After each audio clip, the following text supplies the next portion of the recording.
கெட்ட வார்த்தையில் திட்டிண்டே அப்படின்னு ஓகேங்களா, கேமரா உடைச்சேன்னு பொய் வழக்கு போட்டிருக்காங்க சார். ஹாய் ஹலோ வெல்கம் நண்பா. இது உங்கள் திரு விலாக்ஸ். நம்ம இந்த வாட்டர்மெலனை பற்றி வீடியோஸ் போட்டிருந்தோம். அப்போ நிறைய பேர் வந்து கமெண்டில் வந்து பொய் சொல்லாதீங்க, நீ பொய் சொன்னதுனால தான் பாரு உனக்கு சப்ஸ்கிரைபரே இல்லை, நீ உண்மையை பேசு உனக்கு சப்ஸ்கிரைபர் வந்துடுவாங்க அப்படி இப்படி சொல்லியிருந்தீங்க. அவன் கைது செய்யப்பட்டது என்னமோ உண்மைதான். ஆனால் அதை சொல்லும் பொழுது நிறைய பேர் இல்லை பொய் சொல்கிற நீங்கள். இப்போ அவனே வெளியில் வந்து என் மேலே எஃப்ஐஆர் ஃபைல் பண்ணியிருக்காங்க. நான் இன்டர்வியூ போன இடத்துல கெட்ட வார்த்தையில் திட்டிண்டே அப்படின்னு ஓகேங்களா, கேமரா உடைச்சேன்னு பொய் வழக்கு போட்டிருக்காங்க சார். நான் ஜாமீன் எடுத்திருக்கேன். இந்த விஷயங்களெல்லாம் சொல்லும் பொழுது சார் ஜாமீன் எடுத்துட்டேன் சார். அவங்க போட்டிருக்கிறது பெயிலபிள் செக்ஷன் தான் போட்டிருக்காங்க. கெட்ட வார்த்தையில் திட்டினாரு கேமரா ஒரு நாள் சார். உங்களுக்கு என்ன தோணுது? அவன் கைது செய்யப்படவில்லை அப்படின்னு நீங்கள் நினைக்கிறீங்களா? ஆக்சுவலாக அந்த நபர் கைது செய்யப்பட்டது உண்மை. அந்த நபர் கைது செய்யப்பட்டது உண்மை. அவன் ஜாமீன் எடுத்தது உண்மை. அது வரைக்கும் அவனோட பிஆர் டீம் அவனோட அக்கௌண்ட்டை ரன் பண்ணதும் உண்மை. கிட்டத்தட்ட 3 to 4 நாட்கள் வரைக்கும் அவன் உள்ளே இருந்ததும் உண்மை. அதன் பிறகு தான் அவன் ஜாமீன் வெளியில் வந்திருக்கான். இது சாதாரண இது இல்லை. ஒரு நிறுவனத்தில் போயிட்டு அடிதடி வழக்குக்கு ஜாமீன் எடுத்துகிட்டு வந்திருக்கான். இப்போ ஜாமீன் எடுத்துகிட்டு வந்துட்டு திரும்ப இப்போ இவன் பண்ணியிருக்க விஷயம் என்னன்னு பார்த்தீங்கன்னா, காவல்துறையினரை அவதூறாக பேசுறது. இப்போ இதுக்கு என்ன காரணம்னா, வியூஸ் குறைஞ்சிருச்சு. ஏதாவது ஒன்று பண்ணணும். என்ன பண்ணலாம்? சரி, நமக்கும் காவல்துறையினருக்கும் பிரச்சனை இருக்குது. காவல்துறையினரை இழுத்து நம்ம ஒரு கண்டென்ட்டை உருவாக்கலாம் அப்படின்னு சொல்லி இப்போ கண்டென்ட்டை உருவாக்கியிருக்கு. விஜய் சார் ஆட்சி வந்துருச்சு சார். தப்பு பண்ணா காவல் அதிகாரிகளை கண்டிப்பா தண்டனை வாங்கணும். இதில் மக்களாகிய நம்ம என்ன புரிஞ்சுக்கணும் அப்படின்னு பார்த்தீங்கன்னா, இந்த கண்டென்ட்டை உருவாக்குறான், இந்த விஷயங்களை பண்ணுறான். அப்போ நம்ம என்ன நினைப்போம்? சரி, எப்படியாவது ஏதோ ஒரு இது இந்த மாதிரி ஏதோ நடந்திருக்கு, அதனால தான் காவல்துறையினர். அப்படிலாம் எதுவுமே நடக்கலை. காவல்துறையினர் விசாரித்தது, இவன் 100க்கு கால் பண்ணது, அந்த ஸ்பாட்டில் வந்து விசாரித்தப்போ இவன் மேலே முழுமையான தவறு இருக்குது. அந்த தவறு இருக்கிறதுனால ஸ்டேஷனில் கூட்டிகிட்டு போய் அங்கே வச்சு, அதுக்காண்டி அந்த ஸ்பாட்லேயே வச்சு இவனை வந்து இது பண்ண மாட்டாங்க. ஸ்டேஷனுக்கு கூப்பிட்டு போயிட்டு 2 நபர்கிட்டையும் பேசிட்டு கம்ப்ளைண்ட்டு அவங்களுக்கு சேதம் அதிகம். நல்லா தெரிஞ்சுக்கோங்க, ப்ரோக் மீடியா சேனலுக்கு வந்து சேதம் அதிகம். கிட்டத்தட்ட 2.5 லட்ச ரூபாய் மதிப்புள்ள கேமராவை டிஸ்பிளேவை ஃபுல்லாக திருக்கி உடச்சிட்டான்.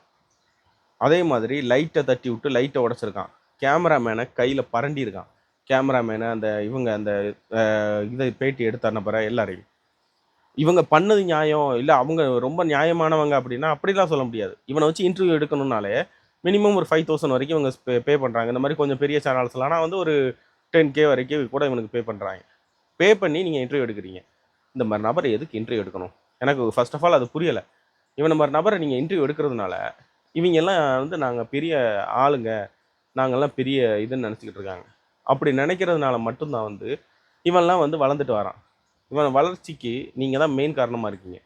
நாங்கள் இவனை பற்றி திட்டிட்டு போயிடுறோம், மக்கள் அதை பார்த்து புரிஞ்சுக்கிறாங்க, ஓ இவன் இந்த மாதிரி தான் அப்படின்ட்டு. நிறைய பேர் அதுலேயும் சொம்படிக்கிறவங்களாம் இருக்காங்க, அவங்கள பற்றி நான் பேசலை. ஆனால் இவனுக்கு நீங்கள் விளையாட்டுக்கு நீங்கள் சொல்லுவீங்க, வாட்டர்மெலனுக்கு நான் வந்து பெரிய ரசிகன் அப்படி இப்படின்னு. ஆனால் அவன் நீங்கள் விளையாட்டுக்கு பேசுகிறத, நீங்கள் அவனை கலாய்க்கிறதுக்கு பேசுகிறத அவன் சீரியஸாக எடுத்துக்கிட்டு இப்போ பார்த்தீங்கன்னா ப்ரெஸ் மீடியாலாம் கூப்பிட்டு வச்சு ஒரு இது கொடுத்துருக்கான். அதாவது அந்த 2 காவலர்கள் மேலே வந்து கம்ப்ளைண்ட் கொடுக்குற மாதிரி ஒரு இதை கொடுத்தான். நான் ஒன்றே ஒன்று சொல்கிறேன், கம்ப்ளைண்ட் கொடுக்குறவன் டைரெக்டாக கம்ப்ளைண்ட் அனுப்பிவிட்டு போயிடலாம். அதை எடுத்து ப்ரெஸ் மீடியாலாம் கூப்பிட்டு ப்ரெஸ் மீட் நடத்த வேண்டிய அவசியம் என்ன? ஏன்னா நான் இப்போ அந்த ப்ரெஸ் பீப்புள் மூலமாக நான் நியூஸில் வந்துட்டோம்னா அது மூலமாக நான் வந்து இதில் வந்துடுவேன், திரும்ப என்னோடய அக்கௌண்ட் வந்து நல்லா ரீச் ஆக ஆரம்பிச்சிடும்.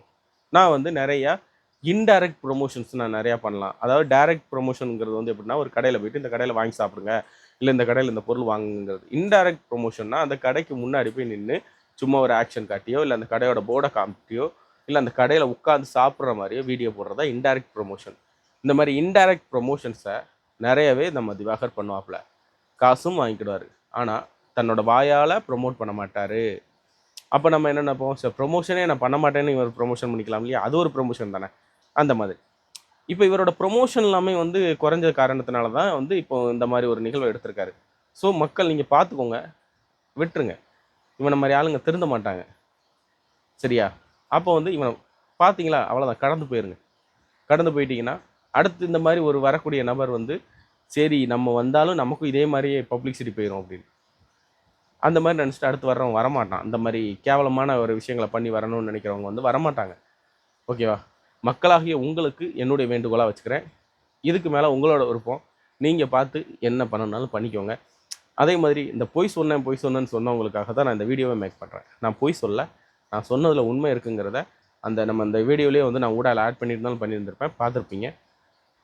ஜாமீனில் வந்து இருக்கிறான் அப்படிங்கிறத அவனே சொல்லிட்டான். ஜாமீன் வாங்கி வச்சுருக்கேன் அப்படின்னு. ஜாமீன் வாங்கி வச்சுருக்கல, ஜாமீனில் தான் வந்திருக்காரு. ஓகேவா? அந்த கேஸ் முடியறதுக்குள்ளே இந்த மாதிரி ஒரு பிரச்சனை உண்டு பண்ணி அவங்கள போலீஸாரை வந்து இப்போ அவங்க மேலே தான் தப்புங்கிறத நிரூபித்து இவர் வந்து ஃபுல்லாக கேஸை உடைக்கிறதுக்கு பிளான் பண்ணுறாரு. அந்த பாபநாசம் படத்தில் வந்து ஒரு இந்த குற்றத்தை பண்ணிவிட்டு அதை இது பண்ணுவாங்க தெரியுமா, உருவாக்குவாங்க அதோட கட்டமைப்பை. அந்த மாதிரி தான் இவன் பண்ணிக்கிட்டு இருக்கான். ஸோ நீங்கள் என்றைக்கும் உஷாராக இருந்துக்கோங்க மக்களே.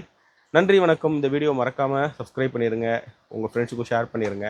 தொடர்ந்து நம்மளோட இணைந்திருங்கள். இது உங்கள் திரு விலாக்ஸ். நன்றி.